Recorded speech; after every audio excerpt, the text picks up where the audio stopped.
It might surprise you to hear this, but there has never been a money in history that has ever been backed by anything. Now, this may come as a shock to you because people say things all the time, like the dollar's worthless because it's not backed by anything anymore. It used to be backed by gold, or Bitcoin's worthless because it's not backed by anything. Well, the reality is that money operates as money on its own. And if it is backed by something else, it's actually not functioning as money. It is simply a technology to transfer money. To understand what I'm talking about here, we have to answer the question, what is money? And I think the best definition of money is the most saleable good. So what do I mean by that? Well, number one, if it's money, it's gonna be used as the medium of exchange. It's the thing that people use in order to exchange for transactions. When you go to the grocery store, you give dollars for some bananas, and the grocery store uses those dollars to pay people their paychecks, and those people get those dollars and use that to pay their rent. It is the thing that is transferred in exchanges. It is one half of the transaction. The other function that money serves is storing value. So just as it is used as the medium of exchange, it's not gonna immediately be dumped for something else. People are going to hold on to money until they decide to exchange it for something of real value. In other words, when they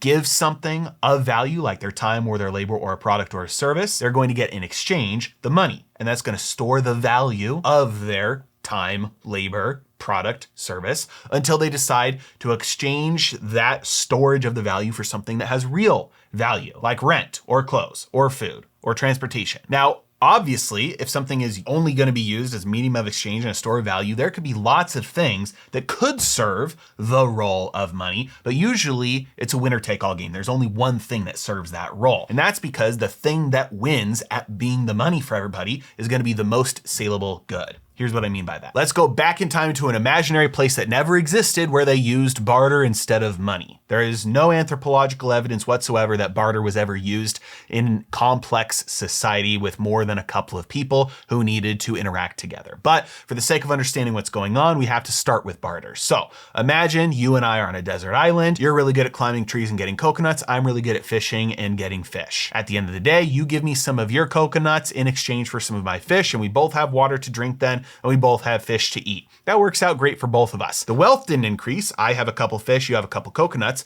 but by exchanging them, the wealth, the value increases overall because now I'm better off. I have coconuts and fish. You're better off. You have fish and coconuts. And so because we gave up something we wanted less and got in return something we wanted more, the wealth of both of us increases. Now, if you imagine you're going to throw a third and a fourth person into this mix, and somebody can make houses and somebody can go scout out and, catch some birds or something and make eggs, and somebody else can make shoes and clothing, and you start to get a more complex society, you can see very quickly how it would spiral out of control to have to do barter. Because I can get fish, but what if you don't want any fish? What if you just want to eat the eggs from the birds? Or what if somebody else doesn't want any coconuts because they've got a stream on their property? So then you'd have to make 2 or 3 transactions in order to get the coconuts that somebody else wants just to get something that the fish catcher wants. It would be complex and out of control. And so that's not what typically happens. Instead, the entire economy will boil down to one good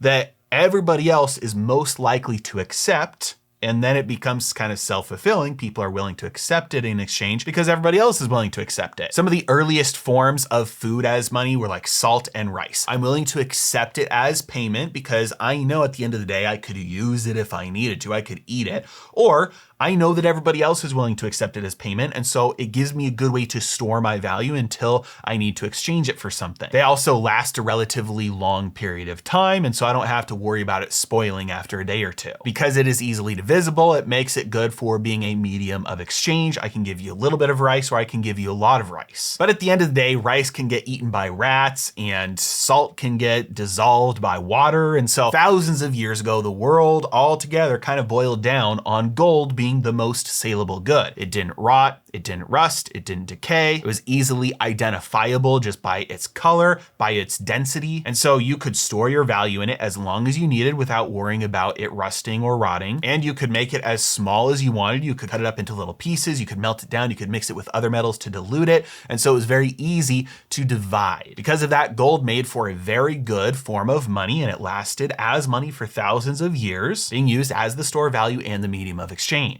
I need to pause here and point something out. In the case of the salt was the money. In the case of the rice was the money. In the case of the gold was the money. They weren't backed by something else. They were money in and of themselves, and they were used as money by themselves. But then the world began to change. We had a lot of economic progress really quickly that resulted in a lot of wealth, and that far outpaced the supply of gold increasing, which meant you had broad deflation. This was great. People were getting richer, even though their paychecks might be going down in nominal terms. In real terms, they were going up because things were getting cheaper faster than they were losing pay. In other words, the opposite of inflation was happening. Right now, we have more money chasing the same amount of goods and services. It was the opposite. You had the same amount of money chasing more goods and services. It makes saving easier, it makes earning easier, it makes long-term planning easier, and that was one of the things that fueled such great economic progress. The problem, though, was that it made it difficult to divide gold into small enough amounts for daily purchases. And with the world globalizing even more, you needed an easier way to make payments in large sums across large distances. This led to the invention of using paper to transfer the ownership of gold. Paper notes, paper receipts, paper bills. These were bearer assets that said payable on demand to the bearer 1 ounce of gold or 10 ounces of gold or however much gold you wanted. It's at this point where a lot of people get confused. They think, hey, the dollar was money and it was backed up by gold. Incorrect. Gold was money. The paper dollar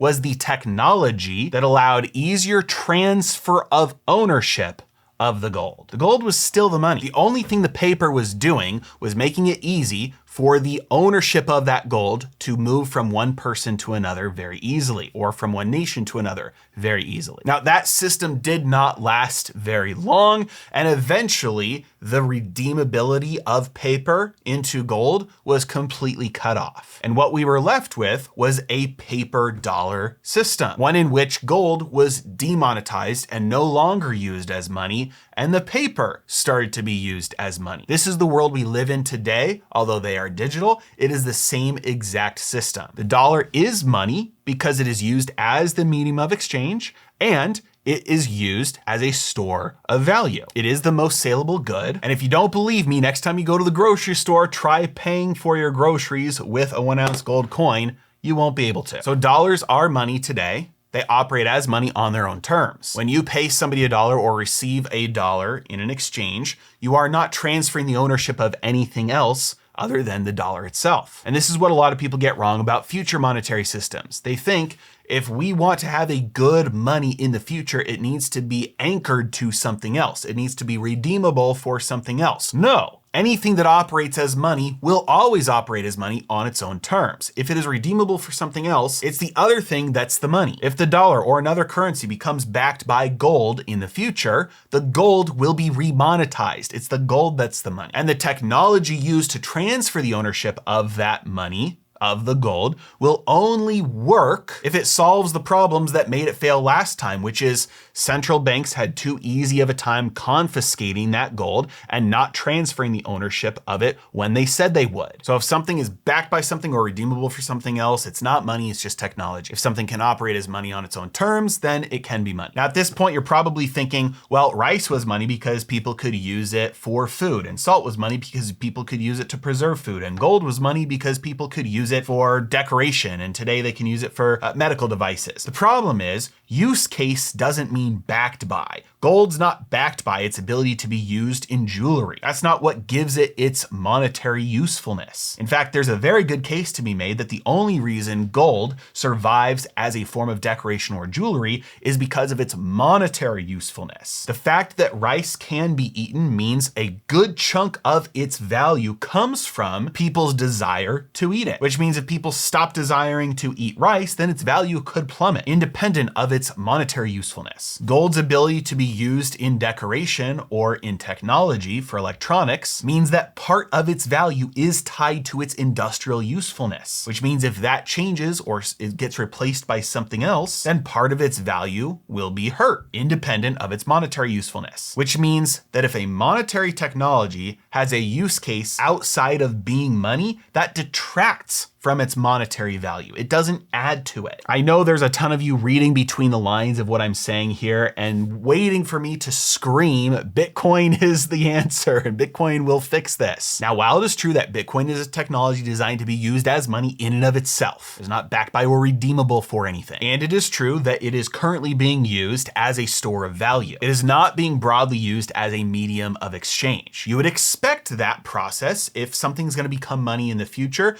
You expect the old money to lose its store of value function, increase its medium of exchange function, while the new form of money increases its store of value function first and then takes over the medium of exchange function. You'd expect that. Doesn't mean that's what we're seeing play out right now, but if that is playing out, that is what you would expect to see. And it is also true that Bitcoin's lack of use for any other function outside of being money means that its sole value comes from its monetary usefulness, which is a good thing if it does become money. The truth is, it all depends on one vital thing, and that's that people just choose to start using it as money. Because at the end of the day, the thing that's used as money is the most saleable good, which, as we discussed at the beginning, is a self-fulfilling prophecy. You need other people to be willing to accept it as payment, to denominate contracts in it, to denominate their prices in it, for it to be used as money by others. It is a very slow process. It is not one that takes place overnight. It took hundreds of years for the paper technology to supplant gold as money. And while things do move faster in a technological world,